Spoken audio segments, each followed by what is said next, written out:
ಮತ್ತೊಮ್ಮೆ 78ನೇ ಸ್ವಾತಂತ್ರ್ಯೋತ್ಸವದ ಶುಭಾಶಯಗಳು. ಅನೇಕರಿಗೆ ಒಂದು ಕನ್ಫ್ಯೂಷನ್ ಇರುತ್ತೆ, 78 77 ಅಂತ.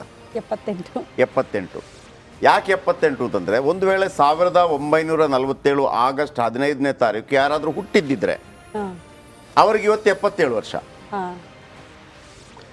ಆದರೆ ಸ್ವಾತಂತ್ರ್ಯೋತ್ಸವ ಬಂದಾಗ ಅದು 78 ಆಗುತ್ತೆ. ಯಾಕೆ ಅಂತ ಕೇಳ್ತಾರೆ. ಅಂದರೆ ನಮಗೆ ವಾರ್ಷಿಕೋತ್ಸವ ಲೆಕ್ಕ ಅಲ್ಲ, ಅದು ದಿನ, ಸ್ವಾತಂತ್ರ್ಯ ದಿನ. ಆಗಸ್ಟ್ 15 1947 ಪ್ರಥಮ ಸ್ವಾತಂತ್ರ್ಯ ದಿನಾಚರಣೆ. ವರ್ಷಾಚರಣೆ ಅಲ್ಲ. ವರ್ಷಾಚರಣೆ ಆದರೆ ನಮಗೆ 77. ಆ ಕನ್ಫ್ಯೂಷನ್ ಯಾರು ಇದು ಮಾಡ್ಕೊಂಡ್ಬಿಡಬೇಡಿ.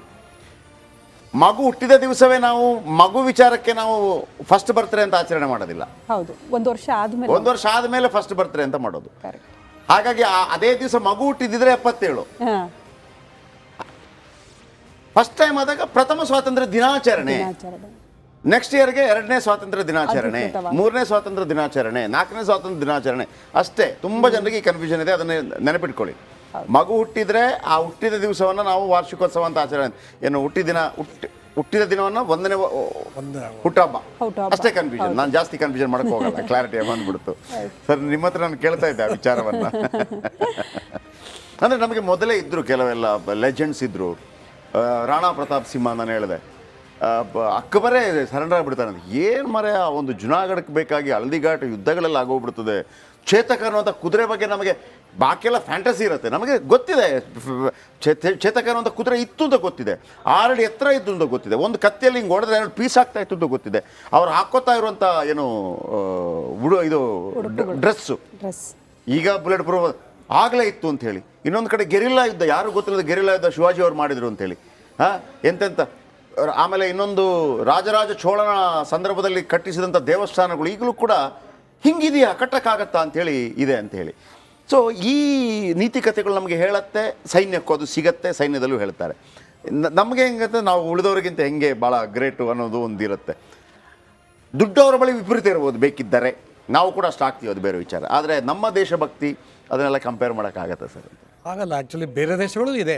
ಇವತ್ತು ಆರ್ಲಿಂಗ್ಟನ್ ವಾರ್ ಸೆಮಿಟ್ರಿ ಅಥವಾ ಸ್ಯಾನ್ ಡಿಯಾಗೋ ಅಥವಾ ಟ್ರಫಾಲ್ಗರ್ ಇದರಲ್ಲಿ ಗ್ರೇಟ್ ಬ್ರಿಟನ್ನಲ್ಲಿ ಟ್ರಫಾಲ್ಗರ್ ಸ್ಕ್ವೇರು ಬೇಕಾದಷ್ಟು. ಆಮೇಲೆ ಇದರೊಳಗೆ ನಾರ್ದನ್ ಫ್ರಾನ್ಸಲ್ಲಿ ದಿಜೋ, ಅಲ್ಲಿ ನಮ್ಮ ದೇಶದ ಸೈನಿಕರ ಹೆಸರು ಇದೆ. ಅಲ್ಲಿ ಫಸ್ಟ್ ವರ್ಲ್ಡ್ ವಾರಲ್ಲಿ ಯಾರು ತಗೊಂಡಿದ್ರು ಅಂತ ಎಲ್ಲ ಜನರಲ್ಸು ಮೊದಲನೇ 1-2 ವರ್ಲ್ಡ್ ವಾರಲ್ಲಿ ಯಾರು ಭಾಗವಹಿಸಿದ್ರು ಅವ್ರದ್ದೆಲ್ಲ ಚಿಕ್ಕ ಬಸ್ಸೆಲ್ಲ ಇದೆ, ಎಲ್ಲ ಇದೆ. ಅವರು ಅಷ್ಟೇ. ಆಮೇಲೆ ಇನ್ನೊಂದು ಜಯಪ್ರಕಾಶ್, ಅಲ್ಲಿ ಇನ್ನೊಂದು ಬಹಳ ಅದ್ಭುತವಾದ ಕೆಲಸ ಅಂದರೆ, ಅವರು ಮಾಡಿರೋ ಕೆಲಸ ಅಂದರೆ, ರೋಡ್ಗೆ ಇದನ್ನು ಹುತಾತ್ಮರ ಹೆಸರಿಟ್ಟಿದ್ದಾರೆ. ಇದು ಈ ರೋಡ್ಗೆ ಅವರು ಪೊಲಿಟಿಷಿಯನ್ಸ್ ಹೆಸರಿಟ್ಟಿಲ್ಲ, ಹುತಾತ್ಮರ ಹೆಸರಿಟ್ಟಿದ್ದಾರೆ.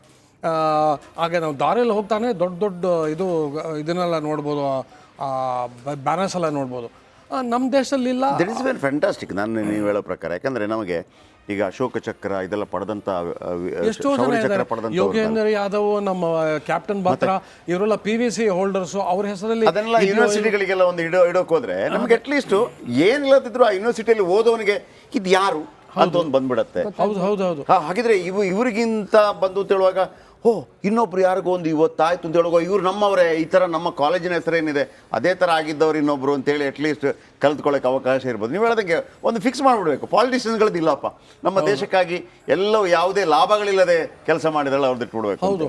ಅಲ್ಲ, ಹಂಗೆ ನೋಡೋಕೆ ಹೋದರೆ ನೋಡಿ, ಪಾಪ ಇದರಲ್ಲಿ ಪ್ರಾಂಜಲ್ 1 ವರ್ಷದ ಕೆಳಗೆ ನಮ್ಮ ಬೆಂಗಳೂರಿನ ಪ್ರಾಂಜಲ್ ಹೋಗ್ಬಿಟ್ಟು ತೀರ್ಕೊಂಡ್ಬಿಟ್ರು. ಅವರ ವಿಷಯ ಯಾರಿಗೂ ಏನೂ ಯೋಚನೆಯೂ ಇಲ್ಲ. ಅವ್ರು ಮಾಡಿಲ್ಲ ಅಂತ ಏನು ಹೇಳುತ್ತಾ ಅದು ತಪ್ಪು. ಆದರೆ ಅವ್ರ ವಿಷಯ ನಾವು ಜಾಸ್ತಿ ಯೋಚನೆ ಮಾಡಿಲ್ಲ ಅಂತ ಅನ್ಸುತ್ತೆ. ಆ್ಯಕ್ಚುಲಿ ಬೇಕಾದಷ್ಟು ಜನ ಈ ಥರ ಪ್ರಾಣ ಬಿಟ್ಟಿದ್ದಾರೆ ನಮ್ಮ ದೇಶಕ್ಕೋಸ್ಕರ. ಅವರು ಸರ್ವೋಚ್ಚ ಬಲಿದಾನ ಮಾಡಿದ್ದಾರೆ. ಅವ್ರ ಹೆಸರಲ್ಲಿ ಏನಾದ್ರು ಇರಬೇಕು. ಒಂದು ರೋಡನ್ನ ಅವರ ಹೆಸರಲ್ಲಿ, ಅವರ ಒಂದು ರೋಡ್ಗೆ ಅವ್ರ ಹೆಸರು ಇಡೋದ್ರಲ್ಲಿ ತಪ್ಪಿಲ್ಲ. ಅದು ತೊಗೊಂಡೋಗಿ ಒಂದು ಯಾವುದೋ ರಾಜಕಾರಣಿ ಹೆಸರಿಡೋದ್ರಲ್ಲಿ ಅರ್ಥ ಇಲ್ಲ. ಈ ಸೈನಿಕರಿಗೆಲ್ಲ ನಾನು ಹೇಳ್ತಾ ಇದ್ದೆ, ಒಂದು ಬೇಕಿದ್ರೆ ಇಡಿ, ಅದಕ್ಕೊಂದು ಲಿಮಿಟ್ ಇಡಿ. ನೀವು 85% ನಿಮ್ಮದೇ ಇದ್ರೆ, ರಿಷಿ ಕಪೂರ್ ಯಾವ್ದು ಹೇಳ್ತಾ ಇದ್ರು, ನಂದೊಂದು ಹೆಸರಿಡ್ರಪ್ಪ ಅಟ್ಲೀಸ್ಟ್. ರಿಷಿ ಕಪೂರ್, ರಾಜ್ ಕಪೂರ್ ಅವ್ರ ಮಗ ಒಮ್ಮೆ ಒಂದು ಟೀಕೆ ಮಾಡ್ತಾ ಹೇಳಿದ್ರು, ನಂದು ಕಾಂಟ್ರಿಬ್ಯೂಷನ್ ಇಲ್ವಾ, ನಂದೊಂದು ಹೆಸರಿಡಿ, ಅಟ್ಲೀಸ್ಟ್ ದೊಡ್ಡದಕ್ಕೆ ಬೇಡ, ಅಟ್ಲೀಸ್ಟ್ ಶೌಚಾಲಯಕ್ಕಾದ್ರೂ ಇಡಿ ಅಂತೇಳಿ ಅವ್ರು ಹೇಳಿದ್ರು. ಅಲ್ಲ ಖಂಡಿತ ಅವ್ರ ಹೆಸರು ಇಡಿ, ಯಾಕೆಂದರೆ ಎಷ್ಟೋ ದೊಡ್ಡ ದೊಡ್ಡ ಮೇಧಾವಿಗಳಿದ್ದಾರೆ ನಮ್ಮ ಇದರೊಳಗೆ ರಾಜಕೀಯದಲ್ಲೂ, ಅವ್ರ ಹೆಸರು ಇಡಿ, ಇವ್ರ ಹೆಸರು ಇಡಿ. ಯಾಕೆಂದರೆ ಇವರೆಲ್ಲ ಈ ಸೈನಿಕರೆಲ್ಲ ಒಂದೇ ಒಂದು ತತ್ವಕ್ಕೋಸ್ಕರ ಬಲಿದಾನ ಮಾಡಿದ್ದಾರೆ, ನಾಮ್ ನಮಕ್ ನಿಶಾನ್. ಆ ನಾಮ್ ನಮಕ್ ನಿಶಾನ್ ಅರ್ಥ ಮಾಡ್ಕೊಂಡ್ರೆ ನಮಗೂ ಭಾಳ ಚೆನ್ನಾಗಿ ಗೊತ್ತಾಗತ್ತೆ ಇವ್ರು ಯಾಕೆ ಇವರೆಲ್ಲ ಪಾಪ ಬಲಿದಾನ ಮಾಡಿದ್ದಾರೆ ಅಂತ. ಆದರೆ ನಮ್ಮ ದೇಶದಲ್ಲಿ ಜಯಪ್ರಕಾಶ್ ನಾನು ಈ ಥರ ಹೇಳ್ತೀನಿ ಅಂತ ತಪ್ಪು ತಿಳ್ಕೊಬೇಡಿ.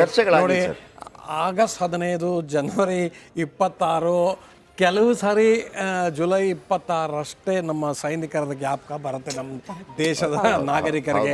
ಹಂಗಾಗಬಾರ್ದು. ಇದನ್ನು ಈ ದೇಶದ ನಮ್ಮ ಸೈನಿಕರು ನಾವೇನು ಕೇಳಲ್ಲ, ನಾವು ಯಾರಿಗೋಸ್ಕರ ನಾವು ಯುದ್ಧ ಮಾಡ್ತಿದ್ದೀವಿ ಅಂತಲೂ ನಮಗೆ ಗೊತ್ತಿಲ್ಲ, ದೇಶಕ್ಕೋಸ್ಕರ ಮಾಡ್ತೀವಿ, ಈ ನಮ್ಮ ದೇಶದ ನಾಗರಿಕರಿಗೋಸ್ಕರ ಮಾಡ್ತೀವಿ. ನಾವೇನು ಕೇಳ್ತಾ ಇಲ್ಲ, ನಮ್ಮನ್ನು ಜ್ಞಾಪಿಸ್ಕೊಳ್ಳಿನ ಕೇಳ್ತೀವಿ. ಆ ಜ್ಞಾಪಿಸ್ಕೊಳ್ಳೇನು ಕೇಳೋದ್ರಲ್ಲಿ ಏನು ತಪ್ಪಿಲ್ವಲ್ಲ. ನೀವು ನಿರಂತರ ಅಲ್ವಾ ಸರ್? ಈಗ ನೆಕ್ಸ್ಟ್ ಒಬ್ಬ ಬರಬೇಕಲ್ಲ. ಹೌದು, ಈಗ ಒಬ್ಬ ಕ್ಯಾಪ್ಟನ್ ಇದ್ದವ ಅವನ ಟೈಮ್ ಆದಾಗ ಗೆದ್ದು ಹೊರಟೋಗ್ತಾನಲ್ವಾ, ಅವನಿಗೆ ಇನ್ಸ್ಪಿರೇಷನ್ ಆಗಿ ನೆಕ್ಸ್ಟ್ ಹುಡುಗರು ಕಾಯ್ತಾ ಇರಬೇಕಲ್ಲ, ನಾನು ಹಂಗೆ ಆಗಬೇಕಂತ ಬೇಕಲ್ಲ. ಅದಕ್ಕಾದ್ರೂ ನೆನಪಿಡಿ. ನೀವು ನೆನಪು ಇಟ್ಕೊಳ್ತಿದ್ರೆ ಏನಾಗುತ್ತೆ, ಈಗ ನಾವು ನಮ್ಮ ಚಿಕ್ಕ ಮಕ್ಕಳಿಗೆ, ನಮ್ಮ ತರುಣರಿಗೆ ಒಂದು ಮೆಸೇಜ್ ಕಳ್ಸೋಕ್ಕಾಗತ್ತೆ. ಪರವಾಗಿಲ್ಲ, ನೀವು ಯೋಚನೆ ಮಾಡಬೇಡಿ, ಆಗಸ್ಟ್ 15ನೇ ತಾರೀಕು ಬಂದು ಒಂದು ಸಲ್ಯೂಟ್ ಮಾಡಿಬಿಟ್ಟು ಬಿಳಿ ಡ್ರೆಸ್ ಹಾಕೊಂಡು ಹೊರಟೋಗಿ ಅನ್ನೋ ಥರ ಒಂಥರ ಬೇಕಾಬಿಟ್ಟಿ ಥರ ಆಗೋಗುತ್ತೆ. ಆ ಥರ ಮಾತ್ರ ಆಗಬಾರ್ದು. ಇದನ್ನು ನಿರಂತರವಾಗಿ ನಾವು ಅವ್ರಿಗೆ ಚಿರಋಣಿಯಾಗಿರಬೇಕು. ಅವರು ನಮ್ಮ ದೇಶಕ್ಕೋಸ್ಕರ ಇದನ್ನು ಪ್ರಾಣ ತೆತ್ತಿದ್ದಾರೆ. ಆ ಒಂದು ಚಿಕ್ಕ ಎಕ್ಸಾಂಪಲ್ ಅಂದರೆ ನಿನ್ನೆ ಕ್ಯಾಪ್ಟನ್ ದೀಪಕ್ ಸಿಂಗು ಪಾಪ ಅವರು ರೋಡಾ ಡಿಸ್ಟ್ರಿಕ್ಟಲ್ಲಿ ಹೋಗ್ಬಿಟ್ರು.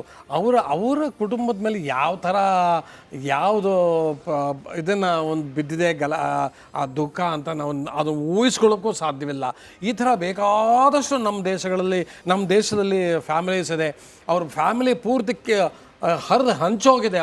ಅವರು ಇವರೆಲ್ಲ ಬ್ರೆಡ್ ಅರ್ನರ್ಸು.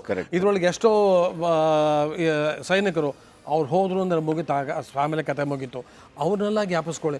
ಯಾಕೆ ನೀವು ದಿವಸ ಬೆಳಗ್ಗೆ ಎದ್ದುಬಿಟ್ಟು ಸ್ನಾನ ಮಾಡಿ ದೇವ್ರ ನಮಸ್ಕಾರ ಮಾಡಲ್ವಾ? ಆಗ ಅಯ್ಯೋ ನಮ್ಮ ದೇಶದ ಸೈನಿಕರನ್ನ ಸುಖವಾಗಿಡಪ್ಪ ದೇವರೇ ಅಂತ ಕೇಳ್ಕೊಳಕ್ಕಾಗಲ್ವಾ? ಕೇಳ್ಕೊಳ್ಳಿ. ಸೊ ಇಷ್ಟೇ ಕೇಳೋದು. ಕೈ ಮುಗಿಯೋದಷ್ಟೇ ಅಲ್ಲ, ನನ್ನನ್ನು ಚೆನ್ನಾಗಿಡು, ನನ್ನ ಕುಟುಂಬವನ್ನು ಚೆನ್ನಾಗಿಡು. ಒಂದು ಮುಂದಕ್ಕೆ ಹೋದಾಗ ಆ ಕುಟುಂಬ ಇರೋದು ದೇಶದಲ್ಲಿ, ದೇಶವನ್ನು ಚೆನ್ನಾಗಿಡು, ಆ ದೇಶವನ್ನು ರಕ್ಷಣೆ ಮಾಡ್ತಾ ಇರುವಂತ ಪ್ರತಿಯೊಬ್ಬ ಸೈನಿಕರನ್ನು ಚೆನ್ನಾಗಿಡು. ಅಷ್ಟು ಕೇಳ್ಕೊಂಡ್ರೆ ಸಾಕು. ನಿಮ್ಮ ಆಶೀರ್ವಾದ ಎಲ್ಲ ಅವ್ರಿಗೆ ತಟ್ಟತ್ತೆ.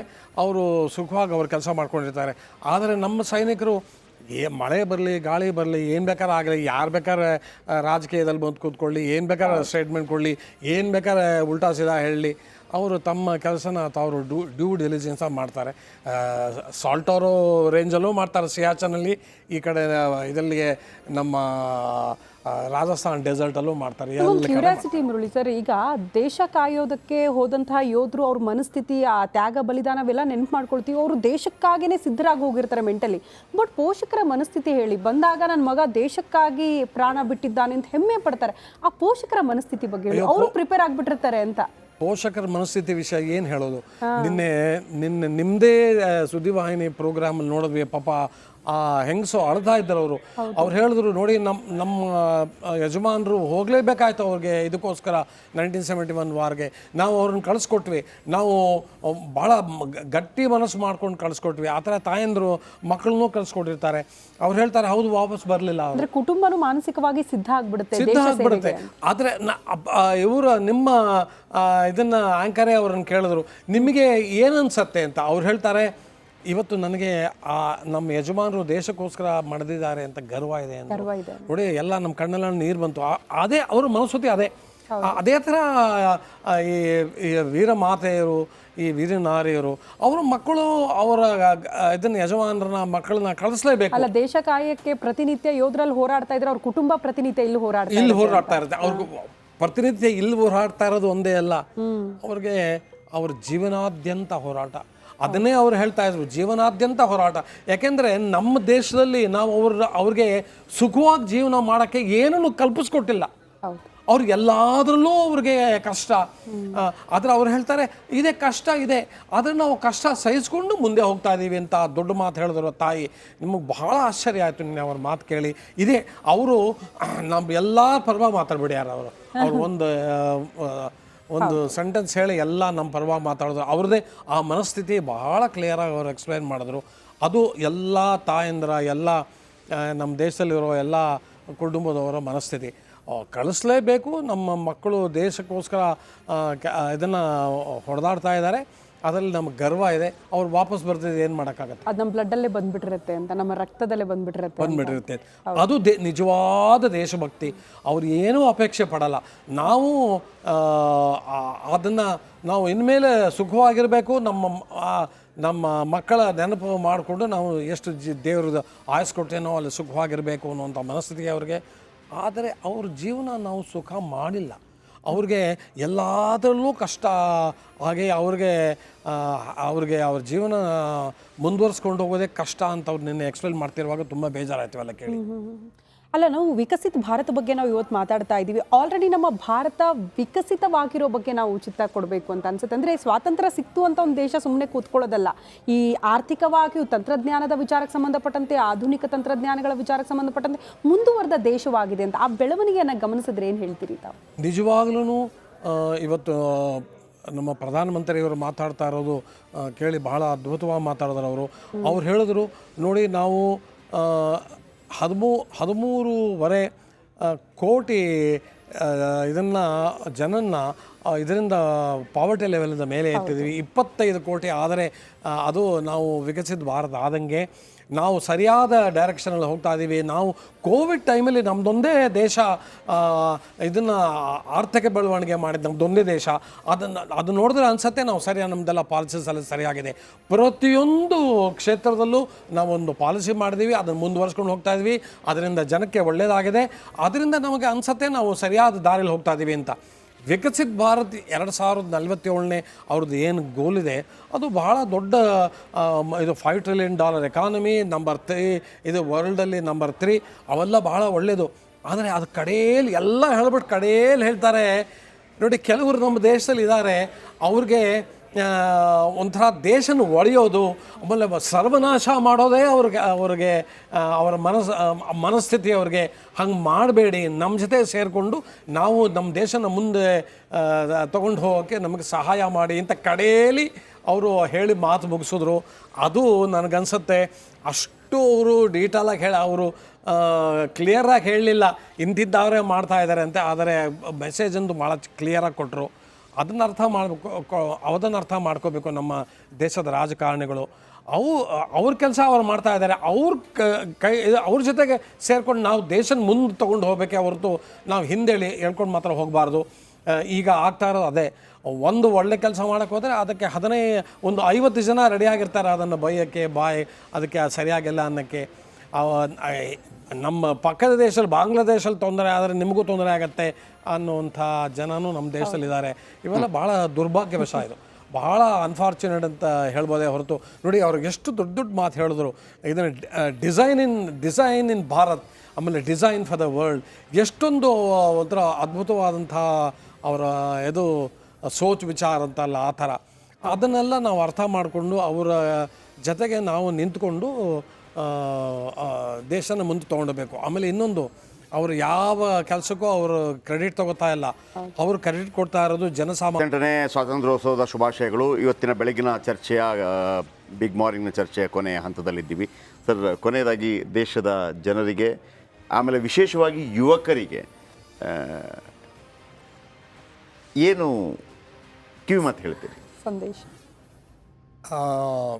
ನಮ್ಮ ಮಾನ್ಯ ಪ್ರಧಾನಮಂತ್ರಿಗಳು ಹೇಳ್ದಂಗೆ ನಮ್ಮ ದೇಶದಲ್ಲಿ 60%ಗಿಂತ ಜಾಸ್ತಿ ನಮ್ಮ ಪಾಪ್ಯುಲೇಷನ್ನು 30 and below.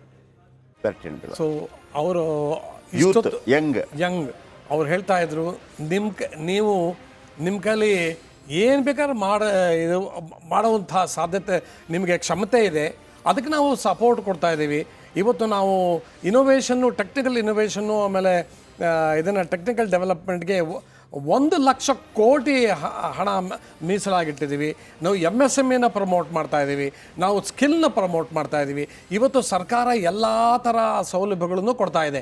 ನೀವು ಅದನ್ನು ತಗೊಂಡು ನೀವು ಇದನ್ನು ನಮ್ಮ ದೇಶಕ್ಕೋಸ್ಕರ ಕೆಲಸ ಮಾಡಬೇಕೇ ಹೊರತು ನೀವು ತಪ್ಪು ಹಾದಿಯಲ್ಲಿ ಹೋಗಬಾರ್ದು. ನೋಡಿ, ಇದು ಒಬ್ಬ ಸೈನಿಕನಾಗಿ ನನ್ನ ಒಂದು ಕಳಕಳಿಯ ಮನವಿ. ನೀವು ಎಲ್ಲಿದ್ರೂ ನೀವು ಆನೆಸ್ಟಾಗಿ ಕೆಲಸ ಮಾಡಿ ಡ್ಯೂ ಡಿಲಿಜೆನ್ಸಲ್ಲಿ ಕೆಲಸ ಮಾಡಿದ್ರೆ ಅದು ದೇಶಕ್ಕೋಸ್ಕರ ಕೆಲಸ ಮಾಡ್ದಂಗೆ. ಆದರೆ ನೀವು ನಿಮಗೆ ಮೋಸ ಮಾಡ್ಕೋಬೇಡಿ, ದೇವ್ರ ಇದು ನಮ್ಮ ದೇಶಕ್ಕೆ ಮೋಸ ಮಾಡಬೇಡಿ. ನಿಮಗೆ ಇವತ್ತು ಎಲ್ಲ ಸೌಲಭ್ಯಗಳು ಇದೆ, ಸರ್ಕಾರ ಎಲ್ಲ ಕೊಟ್ಟಿದೆ, ನಿಮಗೆ ಕಷ್ಟಪಟ್ಟು ಕೆಲಸ ಮಾಡುವಂಥ ಕ್ಷಮತೆ ಇದೆ ನಿಮ್ಮಲ್ಲಿ. ಅದನ್ನು ಸರಿಯಾಗಿ ಉಪಯೋಗಿಸ್ಕೊಂಡು ದೇಶನ ಮುಂದೆ ತಗೊಂಡು ಹೋಗುವಂತಹ ಒಂದು ಕೆಲಸ ಮಾಡಿ. ಆದರೆ ತಪ್ಪು ಹಾದಿಗೆ ಹೋಗಬೇಡಿ, ತಪ್ಪು ಮಾತುಗಳನ್ನ ಫೇಕ್ ನ್ಯೂಸ್ಗೆ ಕಿವಿ ಕೊಡಬೇಡಿ. ಯಾರೂ ಈ ಜಗತ್ತಲ್ಲಿ ಯಾರೂ ಓವರ್ನೈಟ್ ಮಿಲಿಯನರ್ ಆಗಿಲ್ಲ. ಓವರ್ನೈಟ್ ಮಿಲಿಯನರ್ ಆಗಕ್ಕೆ ಸಾಧ್ಯವೇ ಇಲ್ಲ. ಕಷ್ಟಪಟ್ಟು ಕೆಲಸ ಮಾಡಿದ್ರೆ ನೀವು ಜೀವನದಲ್ಲಿ ಮುಂದೆ ಬರ್ತೀರಾ. ಆದರೆ ನೀವು ನಾಳೆ ನಾನು ಮಿಲಿಯನರ್ ಆಗಬೇಕು ಅಂತ ಕನಸು ಕಾಣ್ತಾ ಇದ್ದರೆ ತಪ್ಪು. ಈಗ ಅರ್ಥ ಮಾಡ್ಕೊಳ್ಳಿ, ನೀವು ದೇಶನ ಪ್ರೀತಿ ಮಾಡೋದ್ರಲ್ಲಿ ಏನೂ ತಪ್ಪಿಲ್ಲ. ನೀವೇನು ಹೇಳ್ಕೊಂಬರೋದು ಬೇಡ ಎಲ್ಲರಿಗೂ ನಾವು ದೇಶನ ಪ್ರೀತಿ ಮಾಡ್ತೀವಿ ಅಂತ. ನೀವು ಅದನ್ನು ಚೆನ್ನಾಗಿ ಕಷ್ಟಪಟ್ಟು ಸಿನ್ಸಿಯರ್ ಆಗಿ ನಮ್ಮ ದೇಶಕ್ಕೋಸ್ಕರ ಕೆಲಸ ಮಾಡಿದ್ರೆ ಸಾಕು. ಅದೇ ದೇಶಭಕ್ತಿ. ನೀವೇನು ಆರ್ಮಿನೇ ಸೇರ್ಕೋಬೇಕು, ಏರ್ ಫೋರ್ಸೇ ಸೇರ್ಕೋಬೇಕು ಅಂತ ಏನು ಆ ಥರ ಒಂದು ಬಲವಂತ ಇಲ್ಲ. ಅದು ಸರಿಯಾಗಿ ನಮ್ಮ ದೇಶನ ಈಗ ನಿಮ್ಮ ಕೈಲಿದೆ, ದೇಶನ ಮುಂದೆ ತೊಗೊಂಡು ಹೋಗೋದು. ನಮ್ಮ ಕೆಲಸ ಎಲ್ಲ ಆಗೋಯ್ತು.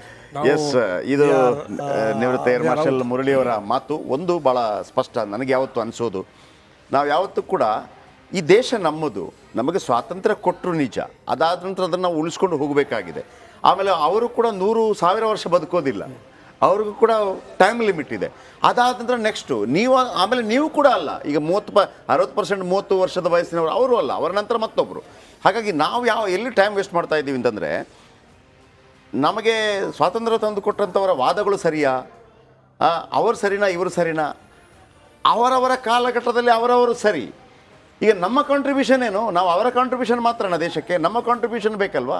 ನಾನೇನು ಮಾಡ್ತೀನಿ ದೇಶಕ್ಕೆ, ನನ್ನಿಂದ ಏನು ಕಾಂಟ್ರಿಬ್ಯೂಷನ್? ಹಾಗಂತ ಇವರೊಂದು ಮಾತು ಹೇಳಿದರು, ಸೈನಿಕನೇ ಆಗಬೇಕು ಅಂತಿಲ್ಲ ಅಂತ ಹೇಳಿ. ಒಬ್ಬ ಅಧ್ಯಾಪಕ ಆಗಿದ್ದಾಗ ಒಂದು ಅತ್ಯದ್ಭುತವಾದಂಥ ಸ್ಟೂಡೆಂಟ್ಗಳನ್ನು ರೆಡಿ ಮಾಡ್ತೀನಿ ಅಂತಂದರೂ ಕೂಡ ಅದು ದೇಶ ಸೇವೆನೇ.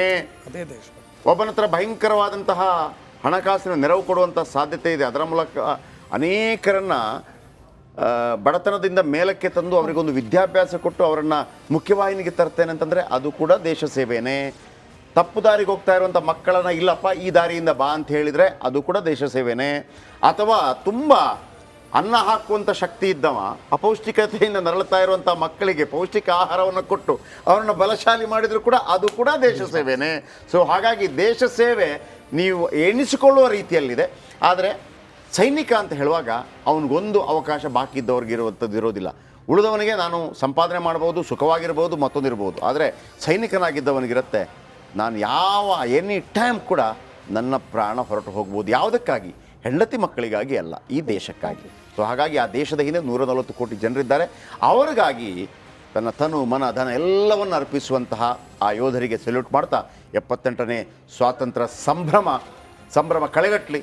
ದೇಶದ ಬಗ್ಗೆ ಅಪಾರವಾದಂಥ ಪ್ರೀತಿ, ಸೈನ್ಯದ ಬಗ್ಗೆ ಅಪಾರವಾದಂಥ ಗೌರವ, ಹೆಮ್ಮೆ ಮತ್ತು ಭಾರತದ ಮಣ್ಣಿನ ಕಣದ ಬಗ್ಗೆ, ಭಾರತದ ಸಂಸ್ಕೃತಿ ಪರಂಪರೆಯ ಬಗ್ಗೆ, ಭಾರತದ ಭಾಷೆ, ಧರ್ಮ, ಜಾತಿ, ನಂಬಿಕೆ ಎಲ್ಲದರ ಬಗ್ಗೆ ಅಪಾರವಾದಂಥ ಗೌರವವನ್ನು ಇಟ್ಟುಕೊಂಡು ಮುಂದುವರಿಯೋಣ ಅಂತ ಹೇಳಿದ ಇವತ್ತಿನ ಕಾರ್ಯಕ್ರಮವನ್ನು ಮುಗಿಸ್ತಾ ಇದ್ದೀನಿ. ಇದು ಇವತ್ತಿನ ಬಿಗ್ ಮಾರ್ನಿಂಗ್. ನಾಳೆ ಇದೇ ಸಮಯಕ್ಕೆ ಮತ್ತೆ ಭೇಟಿಯಾಗೋಣ. ರಿಪಬ್ಲಿಕ್ ಕನ್ನಡ, ಇದು ನಿಮ್ಮ ಧ್ವನಿ. ಜೈ ಹಿಂದ್.